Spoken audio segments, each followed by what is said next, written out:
Pois é, meu irmão, o embate político no Brasil continua pesado. Dessa vez, o ministro do Supremo Tribunal Federal, o Alexandre de Moraes, prometeu reagir forte ao Elon Musk e as demais Big Techs. Será que o Elon Musk vai bater de volta? Vai, pode ter certeza. Por outro lado, os avanços contra o Bolsonaro aqui também estão indo como um trem-bala. Pois é, marcaram já o julgamento do tal golpe de Estado que o Bolsonaro está sendo acusado. Adivinha quem marcou? O ex-advogado do Lula, o ministro Cristiano Zanin, que agora é ministro da Suprema Corte. E quando a gente fala em trem-bala, é interessante, porque até a Veja, eu sempre falava para vocês das capas da Veja, que eu gostava muito quando elas criticavam o Lula na época da Lava Jato. Pois é, elas estão de volta e tem a ver com trem-bala e a gente vai falar sobre isso aqui com vocês, tá bom? Então não esquece, se inscreva no canal, isso ajuda bastante, curta, compartilhe, dá uma força pra gente aí que tá trazendo sempre conteúdo de muita relevância para vocês, tá bom? Mas bora começar? Vamos entender tudo que tá rolando na política brasileira? É o seguinte, eu adoro, as capas da Veja, eu acho top pra caramba. Eu acho que as capas da Veja são muito criativas. E agora com o IA, então, aí que eles vão se tornar cada vez mais criativos. Quando eu era mais jovem, ainda sou jovem, gente, tá? Os cabelos brancos, tem um ou outro aqui, tá?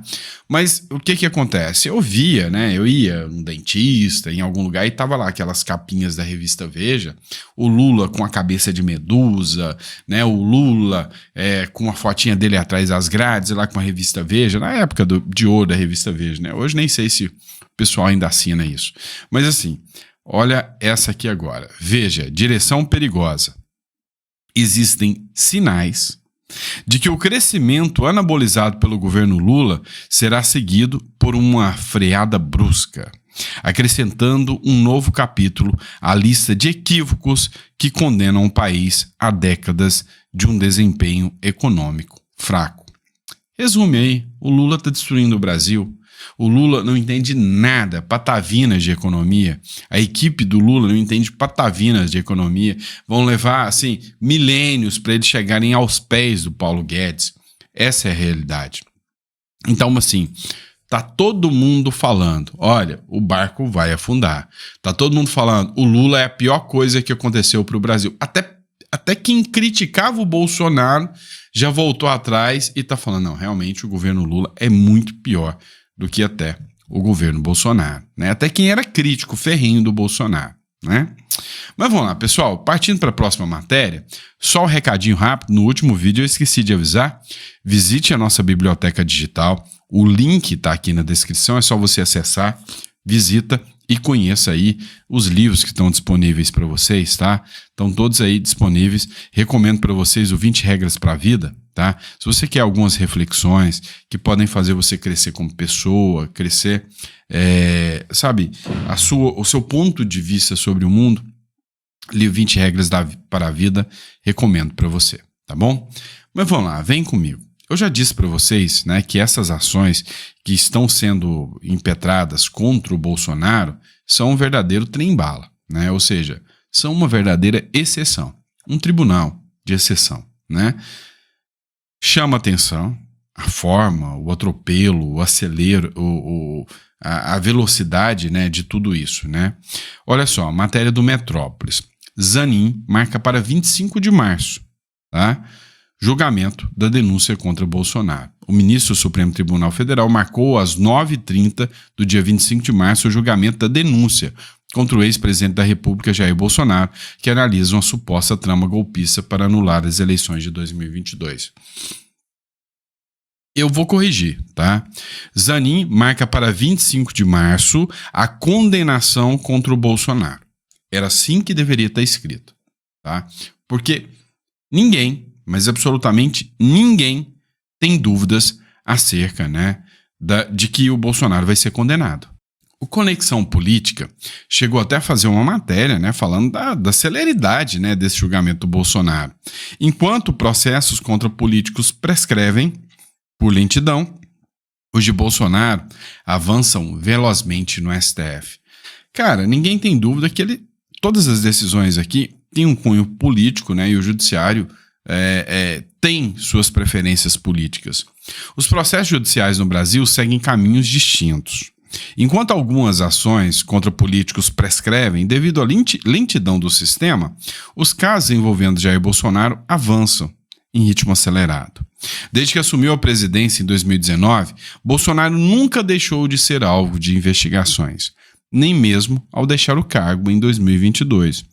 Houve qualquer trégua. Agora, em 2024, ele continua enfrentando uma série de processos, com um deles ganhando destaque pela velocidade em que avança no Supremo Tribunal Federal.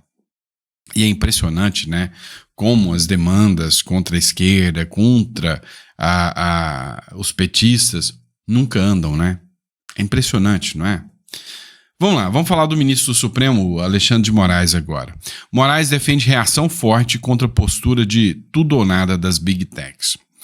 E aqui, né, o ministro Alexandre de Moraes está disposto a comprar briga, né? Ele quer transparecer, ele quer dar o entendimento de que ele não está com medo dos Estados Unidos, né? De que aqui nada vai acontecer e de que ele não está com medo dos Estados Unidos e que simplesmente, né, ele está blindado. O que o ministro Alexandre de Moraes não entendeu, talvez, na política, é que na política é um campo que não existe honra, né? Ao adentrar na seara política para tomar suas decisões, ele não entendeu que funciona assim. Se um mais forte pressionar, os outros viram as costas para ele. O Lula, né, tá tentando se blindar agora. E aí a pressão do Donald Trump virá forte contra o Lula. Depois vai trocar de presidente. E a pressão, vamos lá, vou dar um exemplo. Entra um Tarcísio de Freitas, né? E aí é óbvio que o Tarcísio de Freitas quer fazer pautas econômicas. Entra o Donald Trump, chama o Tarcísio para conversar e fala: o negócio é assim. Vai funcionar assim, assim, assim, assado. Eu quero a cabeça do Moraes. Meu irmão, os ministros do Supremo serão pressionados, todo mundo será pressionado, e aí não tem honra, não, né? Essa é a verdade. O ministro do Supremo Tribunal Federal, Alexandre de Moraes, defendeu uma reação forte às Big Techs que tentam burlar a legislação brasileira indo para o tudo ou nada. O ministro afirmou que as gigantes da tecnologia não são neutras, pois têm lado, posição econômica e ideológica, política e religiosa, né? As Big Techs passaram agora para o all-in, tudo ou nada. Não. Então, nós vamos avançar. Não podemos estar sujeitos à legislação de um país. Nós temos sede só nos Estados Unidos. Podemos fazer o que bem entendemos, sem cumprir nenhuma ordem judicial. Se tem responsabilização, declarou Alexandre de Moraes, né? E aí ele falou, é um jogo de conquista e poder, se a reação não for forte agora, vai ser tudo difícil de contestar depois, então eles vão partir para o tudo ou nada agora. Meu amigo, isso vai agravar a crise de uma maneira sem precedentes. E o STF disse que vai partir para cima. Nada me assusta se de hoje para amanhã várias redes sociais forem expulsas e banidas do Brasil, assim, a lá estilo Coreia do Norte mesmo, não. Vamos banir tudo, lá a China, vamos banir tudo, vamos criar nossas próprias redes sociais, ou vamos deixar só as redes sociais chinesas, o resto a gente tira. Só que nem isso, né? Exemplo, o TikTok, né? Que tá aí na plataforma, o que você mais vê é vídeo criticando o Lula, criticando o STF. Cara, é o povo que usa as redes sociais. O problema não são as redes sociais. O ministro Alexandre de Moraes não entendeu. Não é a rede social. A rede social é só um veículo. Quem conduz é o povo. É simples assim, né? Já passou aquele tempo onde a mídia determinava, né, vamos dizer, a opinião pública. Acabou. Já não é mais assim. Então, nessa briga, sei não, viu? Mas eu acho que o Moraes vai perder. Vamos lá, matéria do Metrópolis, pessoal. Carnaval. Margarete Menezes levou a bagatela de 640 mil em verba pública por shows, né? Isso é ilegal, só para deixar claro para vocês. Por que é ilegal? Como cantora, cara, eu nem conheço música dela, né? Não é o ritmo que me agrada, não é o estilo musical que me agrada, não conheço músicas dela, então como cantora, eu acho até insano, você nem vê falar dela, né? Se não fosse ministra agora da cultura, você nem ia ver falar nada dela, né? Mas, o que acontece? Recebeu 640 mil, né, por shows aí no período de carnaval, e isso viola, né, alguns preceitos. Recebeu dinheiro de prefeituras da Bahia, do governo da Bahia, e o governo da Bahia se recusou a falar quanto foi o cachê dela. Não quis avisar, não quis, né, informar o porquê, o quanto ela recebeu. Isso aí é estranho, é escancarado, porque para pensar, é ela que libera verba para cultura. Então eu vou liberar verba do Ministério da Cultura, que vai para o estado da Bahia. O estado da Bahia usa essa mesma verba do Ministério da Cultura para me contratar, para me fazer shows. Cara, se não te parece algo errado nessa história, né? Aí é insano, né? Vamos falar do André Mendonça agora um pouquinho, pessoal? Vamos lá. André Mendonça, né, assume agora como pastor na Presbiteriana de Pinheiros, igreja que é liderada por Hernandes Dias Lopes. Olha só um trechinho aqui. Leia Salmo 1. Busque ali a sabedoria. O texto diz que o homem que pratica é prudente e sábio, o homem que não pratica é insensato e louco. Tem gente que quer que a gente haja com loucura. Muitas vezes eu sou cobrado dessa forma. Tem que agir de forma, na minha palavra, intempestiva, como agem os outros. Eu não. Se Deus me mandar agir daquela forma, eu ajo. Mas enquanto Deus não me mandar, eu vou agir da forma como eu considero sábia. É assim que nós devemos agir. Seja sábio. Que as pessoas te busquem, mesmo aqueles que não gostam de você, para ouvir conselhos nos momentos difíceis. E não o tenham como louco, como intempestivo, como uma pessoa irada que fala o que dá na telha e na cabeça a todo tempo. Releia. Qual o posicionamento de vocês sobre isso, né? Eu nem sabia que... Quer dizer, se bem que ministro do Supremo, ministro pode tudo, né? Eu nem sabia que eles poderiam ser pastores, padres, essas coisas, né? Não condiz muito, né? Mas, e a sua fala? Para mim, né, no dia que ele assume ali como pastor da Presbiteriana, ele estava fazendo uma defesa da atuação dele do Supremo Tribunal Federal. Ah, querem que eu haja como louco, intempestivo? Ah, cara, não, a gente só quer que ele seja justo, né? Que ele dê os julgamentos conforme um ministro do Supremo tem que ser justo, né? Assumindo o papel que ele tem, né? E a gente questiona, sim, né? Muitos dos pontos de vista que são tomados, né? Muitas decisões que são tomadas. E por falar em questionar, né, o Supremo Tribunal Federal, rapaz, o Marcel Van Hatten rasgou o verbo hoje, né, sobre o Supremo Tribunal Federal. Mas rasgou literalmente diante do Davi Alcolumbre. Que até o Davi Alcolumbre eu percebi, né, que ele ficou sem graça, né, no meio desse discurso aqui do Marcel Van Hatten. Dá uma olhada só, né, o que ele falou aqui, né, que foi duro. O Supremo Tribunal Federal tem um líder do governo, Flávio Dino. O governo tem um interesse lá, senador Davi. É o Flávio Dino que cuida. O senhor não acha engraçado? O senhor não acha curioso? O senhor não acha, senador Davi Alcolumbre, no mínimo suspeito?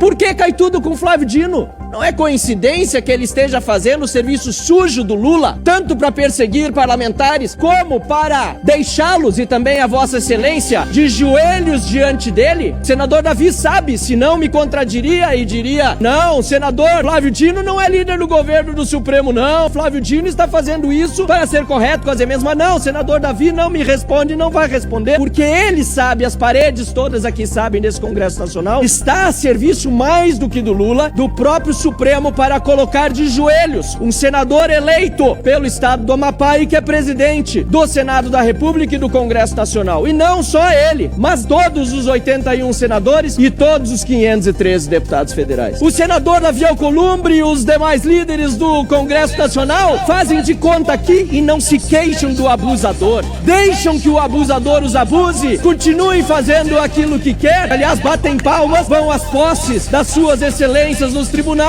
e lambem as suas botas, ajoelham-se diante deles. E aí, o que vocês acharam, né? Esses foram os principais trechos do discurso do Marcel Van Hatten, tá? Se vocês quiserem que eu coloque o texto inteiro, dá uns 8 minutos de vídeo, né? O vídeo inteiro. Mas aqui, deu para vocês terem, sabe, o teor, né, das falas do Marcel Van Hatten aqui, que não foi, né, fala no sentido de alisar de forma alguma, né, nem o Supremo e nem o Senado, né? E ele falou para o Senado. Outro trecho interessante foi uma fala do Serrão, que eu vou colocar aqui para vocês, né, onde ele falou sobre o caso da Débora Rodrigues, né, daquela menina que para mim é um absurdo o que está acontecendo com ela, quase 2 anos, foi entendida ainda a periculosidade dela, mas cara, o Serrão é um cara que eu acho assim com uma sensatez ímpar. Escuta o que ele falou aqui. O Supremo Tribunal Federal não poderia ter sido o tribunal de exceção que apreciou o 8 de janeiro. Esse é o primeiro ponto. Já vamos começar por aí. Então, aí, foi assim que a democracia brasileira foi sequestrada. Esse é o primeiro ponto. E, se a gente quiser ser até duro, isso foi um golpe na justiça brasileira. Tá? Duramente falando, claramente falando, isso, foi isso que aconteceu. Segunda exceção também imperdoável. A gente tem vários casos relatados no Brasil de criminosas de alta periculosidade, de gente que praticou crime de corrupção e que teve a soltura concedida para tomar conta de filho, porque tinha filho pequeno. Aconteceu isso com a mulher de Sérgio Cabral, Adriana Selmo. Acontece isso com as mulheres de traficantes de droga. Com essa moça Débora Rodrigues, que cometeu o crime hediondo de escrever com batom na estátua da Justiça em frente ao Supremo Tribunal Federal a frase emblemática "perdeu mané", que não foi de autoria dela. A frase foi de autoria do atual presidente do Supremo Tribunal Federal, ministro Luiz Roberto Barroso. Esse é um ponto que tem que ser frisado. E essa pichação com batom, ela foi a primeira coisa a ser limpa quando foi resolvida toda a baderna lá do 8 de janeiro. Ali, água e sabão resolveu o problema. Então, a Débora está arriscada a pegar aí de 14 a 17 anos de cadeia em regime fechado. A mãe, uma cabeleireira, porque teve a ousadia de fazer um protesto pesado, muito duro, na estátua da Justiça. E por ironia, a justiça claramente não está sendo feita no caso dela. Você ter um julgamento, como já houve vários outros, 480 condenados no 8 de janeiro até agora, e a maior parte desses julgamentos, quase todos, no plenário virtual. Isso contraria qualquer hipótese de julgamento sério, correto, de prática da justiça em casos criminais. A tradição brasileira, a legislação brasileira, a Constituição brasileira, como lembrou André Marcília, não prevê isso. Então, peraí, como é que o guardião da Constituição está fazendo isso? É isso que tinha que ser perguntado. É isso que tinha que ser respondido. Mas foi uma exceção. Tentaram dar um golpe de Estado para a tomada do poder. A cabeleireira, a velhinha da Bíblia, umas outras velhotas lá, umas tias do Zap. Gente, para. Chega de mentira. Não houve tentativa de golpe de Estado para a tomada do poder. E agora a gente ainda vai ter além dos julgamentos que ainda vão acabar, com relação a esses presos de menor quilate, vamos chamar assim, nós vamos ter também Jair Bolsonaro, a cerejinha desse bolo, e mais 33 que vão para julgamento pelo Supremo Tribunal Federal. A maioria ali esmagadora, só tem um ali com foro de prerrogativa de função, o que justificaria um julgamento pelo Supremo. E agora ainda tem mais uma novidade, que ontem foi anunciada pela presidente do Superior Tribunal Militar, que no caso Bolsonaro, desculpe desviar a atenção, mas isso dói demais, no caso Bolsonaro, se ele for condenado, ela já apresentou a versão de que, em sendo condenado, Bolsonaro pode perder até a sua patente de capitão, pode perder os seus proventos militares. Olha isso. Não estão querendo só tirar a elegibilidade do Bolsonaro. Não estão querendo só tirar a primariedade criminal do Bolsonaro. Estão querendo também tirar a aposentadoria do capitão reformado do Exército Brasileiro. Então, quando a gente chega nesse nível, quando o judiciário, os membros da cúpula do judiciário, agindo com uma bola de cristal esquisita, ou com uma bola de melancia, eu não sei, eles preveem a sentença, preveem o que pode acontecer num caso em que eles terão que apreciar ali na frente, está tudo absolutamente errado. Está sendo aí golpeada a justiça brasileira. A palavra não pode ser outra. A justiça foi golpeada. E é isso mesmo, né? Então, assim, o Brasil se tornou, infelizmente, isso aí que a gente está assistindo, né? Pessoal, obrigado por quem acompanhou o nosso editorial aí, ficou até o final. A gente volta com mais um editorial ainda hoje para vocês. Grande abraço e até a próxima.